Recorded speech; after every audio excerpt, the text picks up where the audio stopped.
So we turn next to session 5, inventory, also known as stock. Now, you might wonder, why is it that we have to value inventory? Clearly, if the business buys goods in, and at the year end, it has a stock, a pile of inventory or stock that it hasn't used yet, the business has a collection of value, which is called an asset, that it is not using this year, but it will use next year. So obviously, the way the system works is you start in your trading account, also known as the income statement, with the first item, of course, is the sales revenue. Against that, we're trying to match our cost of sales. How do you arrive at cost of sales? Let's say you have some opening inventory from last year. You add to that what you've purchased this year. And the big question is, how much do you deduct from that running total in respect of closing inventory to eventually come to your cost of sales? So there's a little formula the examiner expects you to know. The opening inventory plus purchases less closing inventory is what's known as cost of sales. So clearly, the more the business can claim it has as closing inventory, the better it is in respect of profit for this year.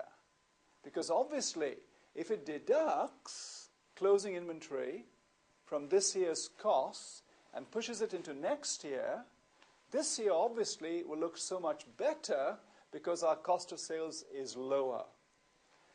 Okay, so if your cost of sales is lower, obviously you make more profit. So that's the general idea. So that is the idea behind doing inventory valuation. The next thing is the context of it. Now, do you remember that when you're doing your ledger accounts, you do these little T accounts from the journal entries, or indeed directly into these T accounts? These are called the ledger accounts. These ledger accounts are listed, if you like, the ledger accounts are added up, summarized, the balances are listed in what's known as a trial balance. That's why we talk about extracting a trial balance from these ledger accounts. So these individual ledger accounts have closing balances that come onto a trial balance. Now, the trial balance itself has got to be adjusted before you can work out your final accounts figures. Some adjustments we've come across in the past are things like depreciation, revaluation, and so on. And here's another one called closing inventory. So it's simply an adjustment to the trial balance so as to work out figures like cost of sales, so as to work out profit. And obviously, when you value your closing inventory, it represents an asset that turns up in the statement of financial position that must be carried forward to the following year. So this year's closing inventory becomes next year's opening inventory. So inventory is a very sensitive item. The more you can claim as closing inventory, the bigger the asset to carry forward, and the bigger your profit is this year.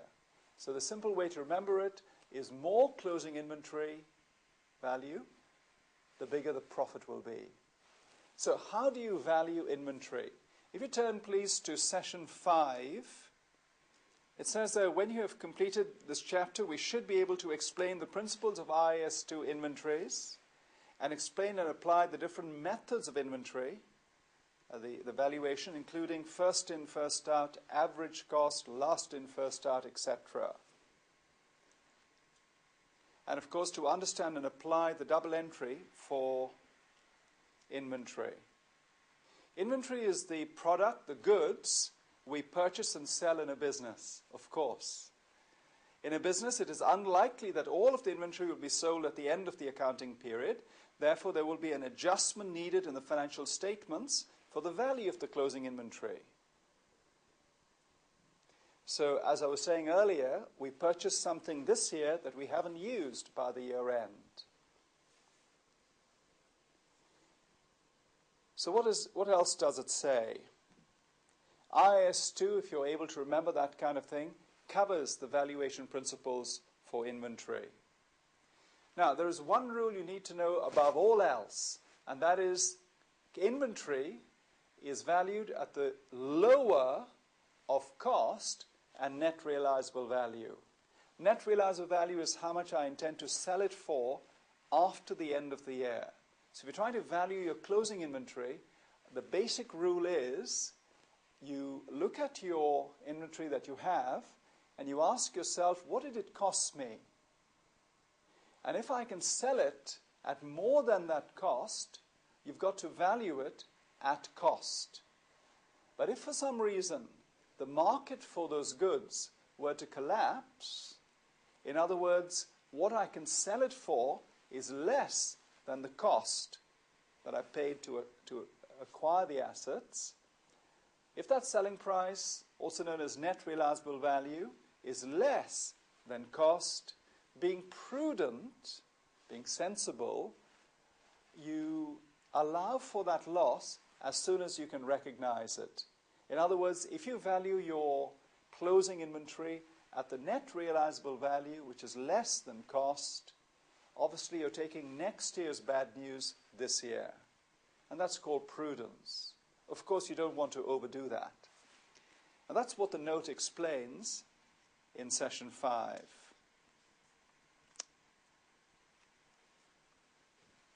So it says there, we never overvalue inventory. So how do you value your closing inventory? There are several methods. One is known as the first in, first out method. Now, I'd like to just demonstrate how that works using a very simple example. Let's suppose the first items I buy in from my supplier are the first items I intend to sell. So let me pick up this little cup here for the sake of argument. I buy this in the early part of the year, and then I buy another one, and then I buy another one, and then I buy another one, and so on. But would you agree, all these items of stock that I have, first in, first out, describes how I use these items of stock or inventory. So the first items that came in, you remember, was the lowest item here. So that's the one I'm assuming I'm selling, you see. But because these goods were purchased a little while ago, and given a little bit of inflation, would you agree the items that I'm using to match against sales revenue are the first items I bought, the cheapest items? So would you agree that if you use the cheaper items first, the cost of sales, the items that you are matching against your revenue, will be at a lower price? So what you're left with, I suppose, is the most recent purchases. So I'll just run through that again. These are the various items that you've purchased. The lowest items represent the earliest purchases. So the first items that you purchase are the first items that you sell. First in, first out. So what's left are the most recent purchases. You see? Now, that is first in, first out. How about last in, first out? That's another method. I suppose what we could argue is, if I were to start this little example again, let us say that these various items come in one at a time. The last item that came in is the first item that is assumed to go out. So what we're saying is the most expensive items are the ones I'm assuming I'm using first. The last items that came in, given inflation, will cost a little bit more than the earlier items. So the last items that came in are the ones I use. Last in, first out. So what is left, therefore, are the oldest items in inventory. You see that? And as the note says, that could possibly be a little bit unrealistic. So if you stop the tape now and have a look, please, at those first couple of pages. When you're ready, I'll move you on to the second page, the weighted average cost, AVCO. Under this method, we assume all units are issued at the current weighted average cost per unit. And a new average cost is calculated whenever more items are purchased. So you have things like the first in, first out method, and you have things like the last in, first out method, FIFO and LIFO. And in between, you have this thing called average cost. So let's have a look at last in, first out as the next part of that page, the second page in session 5. The closing inventory consists of items purchased at the earliest date, so we assume the last item purchased is the first item to be sold. In times of rising prices, the closing inventory will have a lower value, and therefore profit will be lower. This is why the tax authorities in many countries don't allow last in, first out. You see? Because obviously we were saying the bigger your closing inventory, the bigger your profit. And here basically, because of the way you're using your inventory, the last items in are the first out, and so your closing inventory will tend to be smaller, and so your profit will be smaller, and so your tax will be smaller. What else is there? From a practical perspective, it is unlikely last items purchased will be sold first, and as a result of this, the IAS does not permit last in, first out either, so it's of lesser importance for the exam. What else do we have? We have something called work in progress. In some cases where a company has modified its inventory, it is necessary to take the cost of that modification into account when valuing closing inventory. So you buy raw materials, you put some work into it, some labor costs, etc., and inevitably at any year end, certain items will be in progress, in process of production. So those are known as WIP, or work in progress. Net realizable value clearly is the amount we can get from selling inventory less any further cost to be incurred. So if you're going to sell some of this inventory after the year end, you might need an agent to sell it on your behalf. That agent's costs is what is represented by the word net. In other words, the gross money that you get minus the agent's commission is what's known as net realizable value, the amount that I'm going to realize. So there are lots of little expressions. Inventory valuation is one of the easiest topics in the syllabus, but it's also quite frequently examined because it lends itself quite easily to little calculations. Now, as we conclude, we have some accounting entries to have a look at. You debit the inventory and you credit inventory. The debit obviously goes to your statement of financial position because it's an asset. And if you credit your income statement or comprehensive income statement, clearly that is going to add to your profit. And the effect of that is it reduces your cost of sales. So you notice there it has an effect on both statements. Now, just beyond that, we have example 1, Navigator Office Supplies. Please turn to that. Stop the tape now as you read the question. What I propose to do over the next few minutes is to look at those purchases that you, Navigator, made and the sales, and using last in, first out, then first in, first out, and then average cost, I need to try to work out how much to value the closing inventory at. So clearly, the basic message is you value inventory at the lower of cost and net realizable value.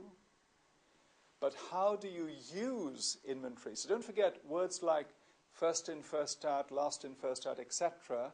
describes how you use the inventory. And as a result of using inventory, what is left represents the closing inventory at the year end. Never forget that. So, looking at the question briefly, you notice the purchases. The first purchase is at $4. The second is at $4.60. So you detect a bit of inflation. As time passes, between, say, the 3rd of January and the 31st of January, prices go up, slightly exaggerated to make the point. From $4 per pen, it's now $5.40 per pen. So clearly, if you're using the last in, first out method, the first sale is of what you bought most recently. What you can't do is to look at the entire purchase and count from the end upwards. What you've got to do is to be sensitive to the fact that every day, every few days, you buy and sell. So you've got to be very, very careful as you do that. So that's last in, first out. First in, first out, of course, means that the first items that we purchased on the 3rd of January are assumed to be the first things we sell.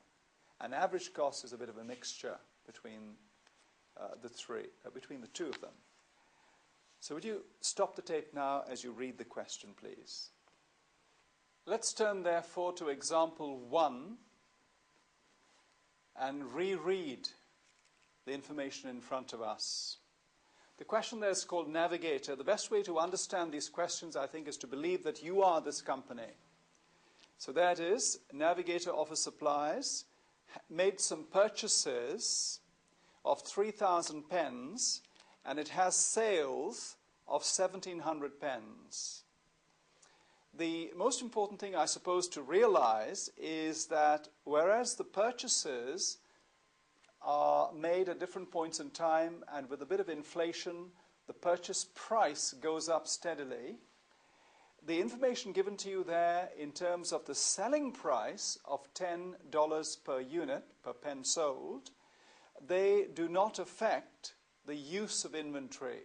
They are just to enable you to work out profit eventually. So let's turn, therefore, to the solution on the next page. My first concern, therefore, is to look at last in, first out. As you go along, every time there is a sale, you must ask yourself, where did those units that I've sold come from? So clearly, they must have been the last purchase that I made. And that is what is servicing the sale. So, if you turn to that page, you can see there we've laid out the information from the question in terms of in. And what goes out, I'd like you to show in brackets, please. So it's extremely important to follow this through the note on the screen. It's the idea behind it that you need, rather than executing a huge exercise like this. The good news about the 2-mark questions you get is you get a small strip of information, a small fraction of what we're about to do. But obviously, with an exercise like this, you might understand how the whole thing holds together. Right, let's make a start. The information that is described there as in comes straight from the question. And as you can see, the 500 units at $4 is a total of 2,000, and so it goes on till the 31st of January.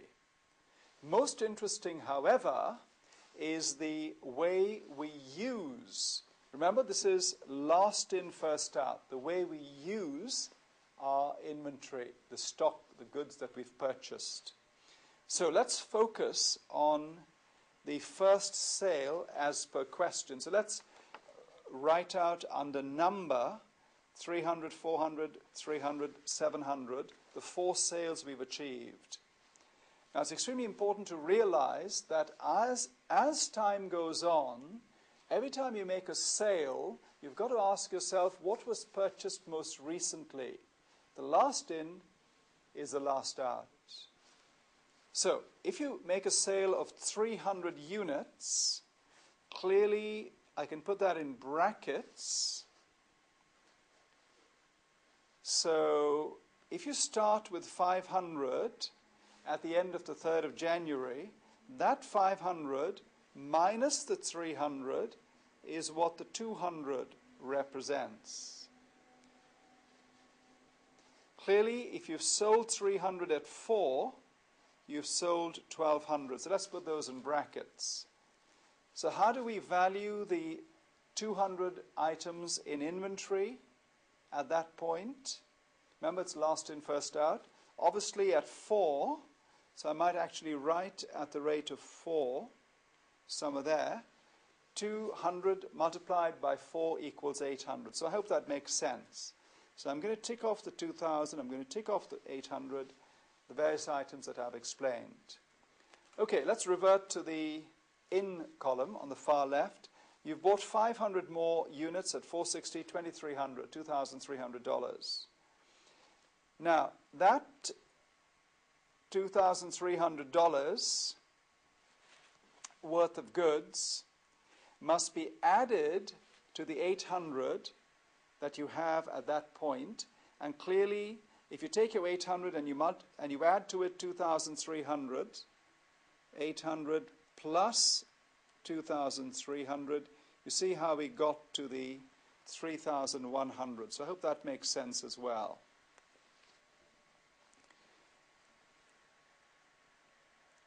Beyond that, what happens is you've sold another 400. And the 400 must be valued at 460 in terms of the last items in are the first out. So you notice the 400 comes out of the 500 immediately above it in the previous row. So that 400 takes its valuation from the 460, which was made, the purchase was made on the 12th of January. You see that? And so it goes on, every item, you can follow that through yourself. You deduct in that fashion, these items to be deducted. And so we come towards the end of our little exercise. Clearly, if I were to look at the 700 being sold on the 29th of January, our last sale, how is that to be valued? Clearly, 525. Why 525? Because that was the immediately previous purchase. The last in is the last out. Oh, the last in, I should say, is the first out. Okay, so the 525 comes from the previous purchase, and as you can see there, it's valued at 3,675.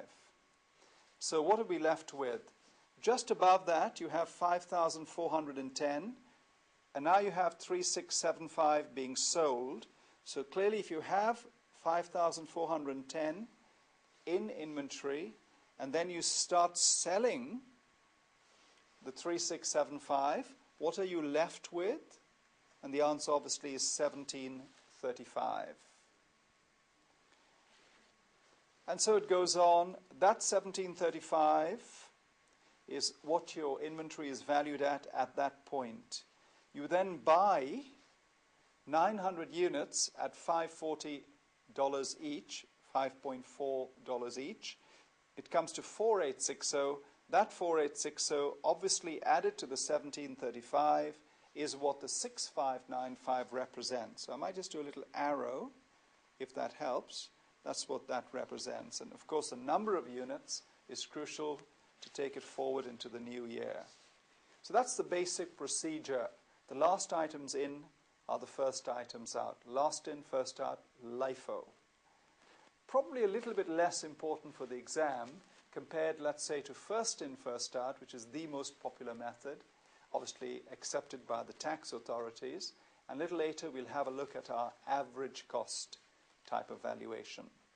So we've done one of the three, last in, first out. I'm now moving to the second of the three, the first in, first out method. Turn, therefore, in your notes to the next section. First in, first out. Here we are. So this is the second method. I'd have to say the most popular in practice and exams. So, total purchases, you'll detect from the first page, is 3,000 pence, and the total sales are 1,700 pence. So clearly, if you've purchased 3,000 and you've sold 1,700, what are you left with? You're right, 1,300. And that's how that 1,300 is arrived at. So I might say therefore. So if I take away from the purchases the sales, what is left is 1,300. Brackets means minus deduction, etc. Now, what shall I do with that? I've got to value the 1,300. Remember, we're doing the first in, first out. In other words, what I'm using is the first items I've purchased, which inevitably means the items left in my inventory are the most recent purchases towards the end of the year. And so you can see the 1,300 pens, I've got a value in some way, broken up into 900 pens, which were purchased on the 31st of January at 540 each, so that's 4,860. And obviously the other 400 must have come from the immediately previous purchase. If you remember, we purchased 700, of which we sold some clearly, which is why we only have 1,300 pens left. And so the 1,300, because you explained away the 900, the leftover obviously is 400, and that must be valued at 525. So you'll notice that the stock, the inventory, is being valued at what you just purchased. Okay, the first items have been sold. The first in, first out, the first items that came in have gone out. So what you're left with are the ones you've just purchased. So in times of rising prices, I suppose the inventory is slightly overstated compared to the previous method. And obviously that means your profit is up, and that means more tax. So the tax authorities very much favor the first in, first out method. So may I just improve the clarity there by saying most recent purchases are still unsold. Still unsold. So I hope that makes sense. That leaves me then to explain how the average cost method works. So kindly turn to the next page as we have a look at page 39, the famous average cost method. So there you are, AVCO, average cost, in and out. So in, the in comes from the question, the initial out numbers obviously come from the question, but what you do with them is where the skill lies. So, first things first, all the purchases have been recorded up to the 31st of January at 4,860. No problem with that. What I am concerned about, of course, is how you get rid of these items as you sell them. So here we are, the out column. Concentrate on the out column. So the numbers sold, 300 as usual. I'll put a bracket around it. So would you agree that that 300 is to be valued at $4 each? Because that's the only thing you have in stock. So clearly $4 multiplied by 300 is 1,200. Clearly, if you start at the end of the 3rd of January with $2,000 worth of inventory, if you take away 1,200 from 2,000, what are you left with? The inevitable 800. Clearly, this also is at $4. Remember, we're doing average cost. I might just reinstate that so it's clearer for you. Now comes the next purchase, 500 at 460, 2,300. Inevitably, because you've got 800 already, and you buy 2,300's worth, the 800 plus 2,300 is clearly the 3,100. So that's made up of 800 plus the 2,300. And so we move along nicely. Next item. On the 13th of January, there is no purchase, but there is a sale. Being a sale, I'll show it in brackets, like a minus. So I've got there 400 units being sold. But because you're going for this average concept, average cost idea, I thought what I'd do is to divide the 3,100 by the 700 items in inventory, whatever that works out to using a calculator. And that multiplied by the 400 is a 1771. Now clearly, if you started with 700 and you sold off 400, you're left with 300.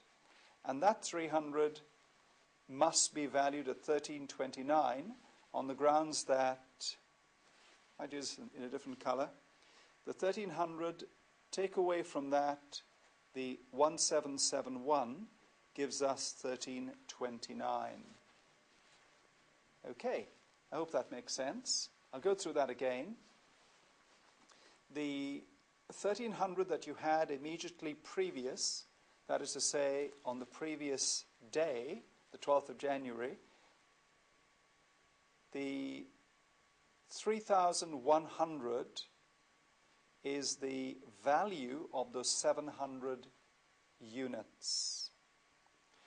You then have sold 400, and that 400 is valued at the 3,100 divided by 700. So you see that from the immediately previous line. And that 1771, away from 3,100, which you started the day with, leaves you with a close of play at the end of the day, figure of 1329.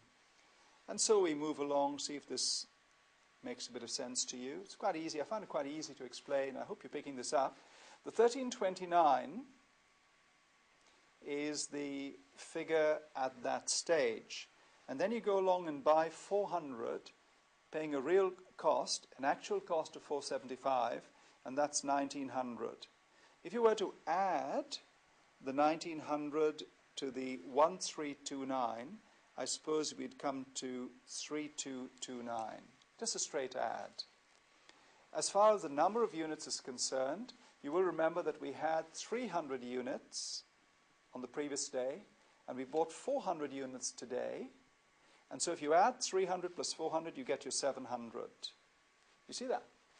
So our 700 units are valued at 3229. Not only do we have some purchases today, we had some purchases in the past that were left over. That's the idea behind it. And so we inevitably hit the next sale. So I'm going to put the 300 in brackets for the 17th of January. And we'll take our 3229, divide it by 700, whatever it comes through using a calculator. I would suggest leave the decimal points in your calculator as you're looking at that computer screen if you're using the computer-based exam challenge. Leave it in your calculator, don't round it off, because it is quite possible that there may be some rounding differences to what the computer has. So leave it in your calculator. 3229 divided by 700, see that, is the value that you multiply your 300 by. So all of these things you are multiplying in that fashion, you see. So if you take 3229, divide by 700, and you multiply by 300, that should give us 1384, say. And clearly these items are being sold. So if you've got 3229 in stock, in inventory, and you've just sold 1384, what's left, I suppose, is 1845. So the 3229 minus 1384 comes to 1845. 1845, of course, is one tiny battle you're fighting. The other one, of course, is keeping an eye on the number of units you still have. And that is 400. Why is it 400? We had 700, and we've sold 300. Hope that makes sense. Stop the tape now as you consider those first few steps.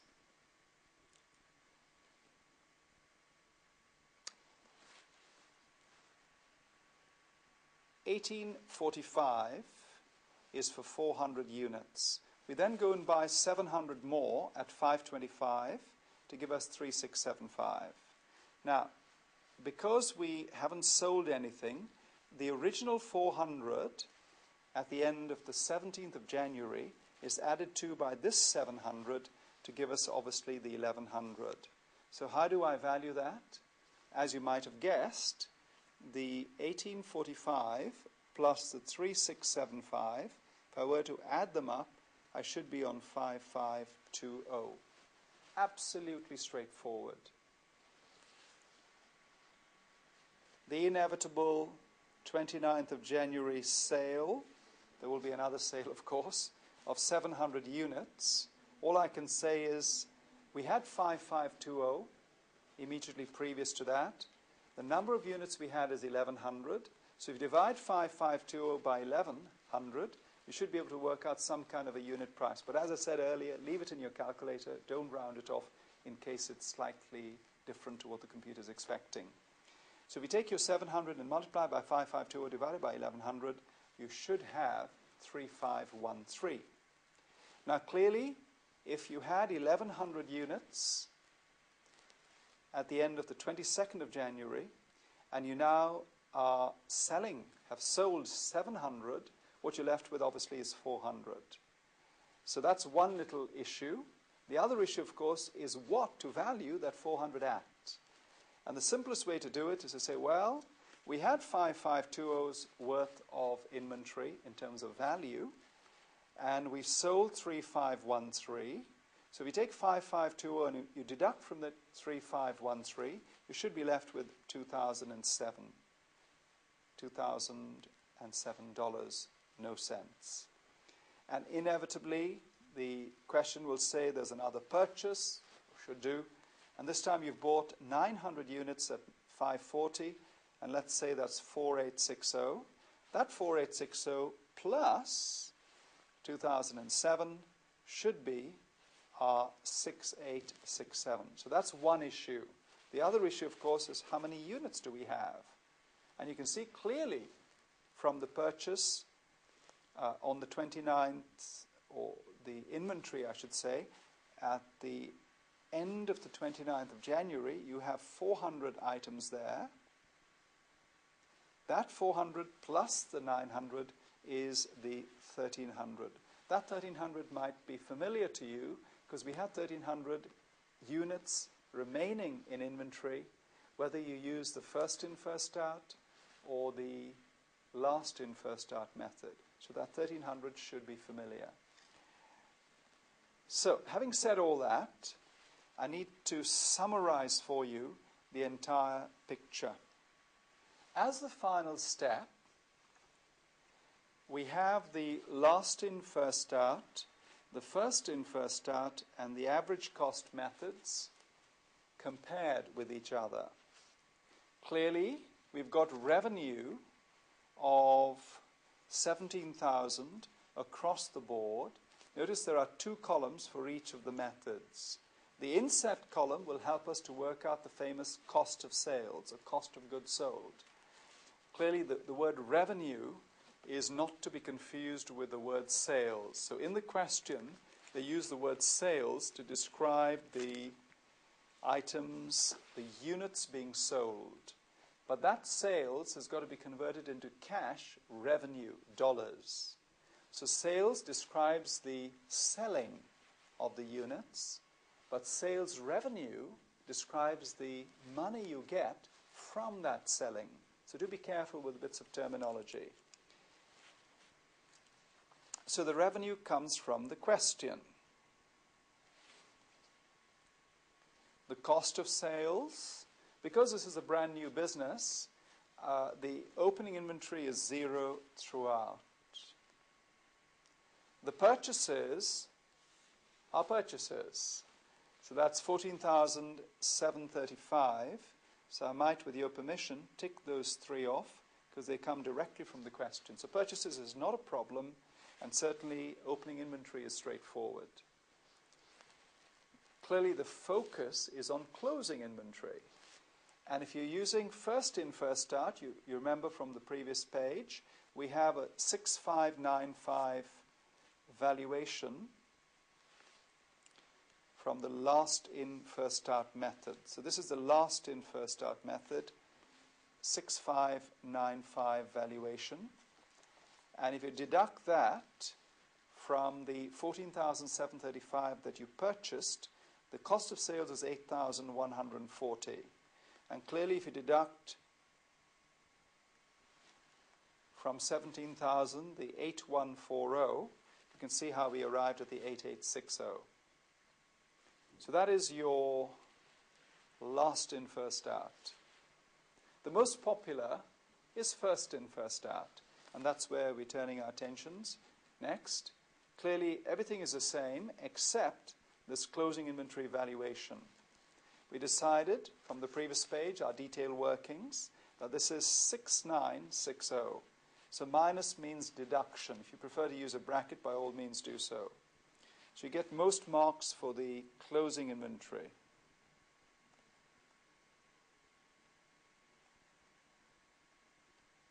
Most marks for this. So if you deduct 6960 from 14,735, you're left with 7775, leaving a profit of 9225. So this is often known as gross profit. Can I abbreviate that, please, as GP, gross profit? So what's happened there? Last in, first out, as we were saying earlier, leaves you with a smaller profit, but the revenue don't like it, because obviously the smaller inventory, closing inventory, means you've used up more value this year, so your cost of sales is higher, clearly 8,140 compared to 7,775 for the other method, and because you've used up more, your profit is lower and your tax is lower. So not so popular with the tax authorities in certain parts of the world. The first in, first out, of course, gives you 9225, which many people feel is about the right kind of inventory valuation. So what's this average cost going to show us then? Everything is the same, except, of course, the closing inventory of 6867. That 6867, taken away from 14,735, gives us 7868, which is, of course, 9132 as gross profit. So that you can see is somewhere in between the last in, first out and the first in, first out. So I hope that makes sense, the three great methods of inventory valuation. When you're ready, I invite you to turn on to the next page where I shall explain a little bit more. Page 40. A peculiar examination scenario.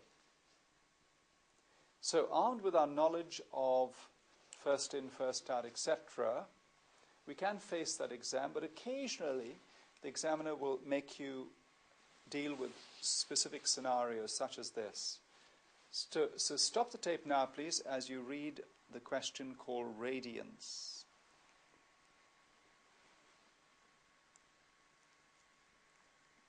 So, Radiance Kitchenware has the following items in their financial statements for the year ended 31st of December 2007.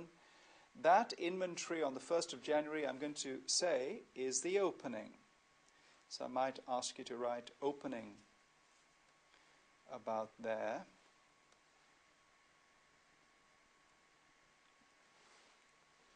The purchases inevitably will be added to the opening, and the closing clearly is at December 07. So opening plus purchases less closing is what we call cost of sales. Now, unfortunately, the closing inventory includes the following items. Now, do be careful. The question says it includes. That is very important. Because your closing inventory includes the following damaged items, might underline damaged, you've got to allow for it as you calculate the cost of sales for this year. So, how about these damaged items then? A table was purchased for 500. Due to fire damage, the maximum it can be sold for is only 200. So this year obviously must take the loss of that 300. But to enable you to sell it at all, you need to cover up some of the fire damage after making good the table by adding a wax product of 50. And then it passes all the tests of acceptability. And so you'll notice there that the selling price is 200, but the 50 is needed to make it saleable. Okay, so I suppose you could argue that the figure of 200 minus the 50, making 150, is some kind of net realizable value, NRV. How much can you realize? How much cash can you get by selling this asset? Net realizable value. And then, as a separate matter, 4 chairs costing 100 each were also damaged in the fire.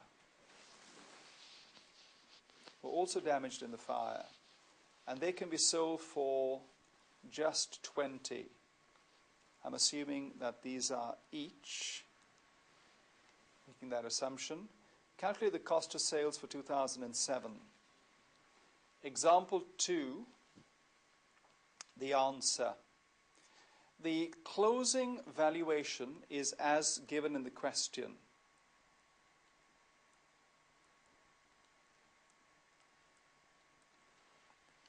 $42,800. Clearly, higher up the page, you can see that. We're then reducing the damaged inventory, table and chairs, of 900. So those are 4 chairs at the rate of 100 each. And that gives 400. So that, I suppose, I can show in brackets, 42,800 minus 900. The table was 150, as we saw earlier, the net realizable value. The chairs, of course, 4 multiplied by 20 each equals, obviously, that 80. So the 230, if you like, is replacing the 900.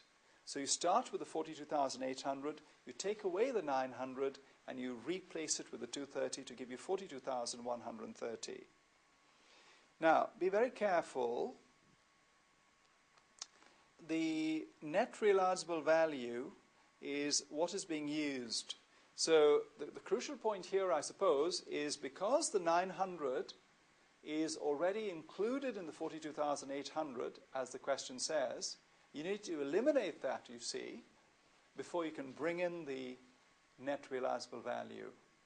So eliminate what's included, so the cost is not there anymore, those items are not in the inventory, and then you bring in the value of the net realizable value, you see?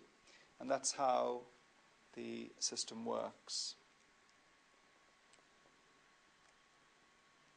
And as we move along, you find yourself with the cost of sales working. The opening inventory is 45,678. That's given. The purchases is given. And the closing inventory from there comes down here, a minus or in brackets, whichever style you like. And that comes to 101,548. And that is the answer. So that concludes our session on inventory. If I can quickly sum up, it's a very sensitive item. If the directors of a company wish to improve their profits, if they've had a bad year, they tend to overstate, inflate the value of their closing inventory. Because don't forget, if you've bought something this year and you can claim that a lot of it is being carried forward to next year, this year receives the benefit of that. So you write less off this year, so you make more profits. You see that? So closing inventory and profit move in the same direction. Closing inventory up, profit up. Closing inventory down, profit down. So be careful of that. Closing inventory, very sensitive. It's a very sensitive item. It's closely connected to profit. So that's the first reason why it's a topic on its own. It's covered by IAS 2, the international standard. The other point, of course, is you use your closing inventory to work out cost of sales. And, of course, your closing inventory represents an asset that you carry in a statement of financial position, a current asset into next year. The other points, of course, are how to use your inventory, the items that you buy. Either you can use the last in, first out, or the first in, first out, or the average cost.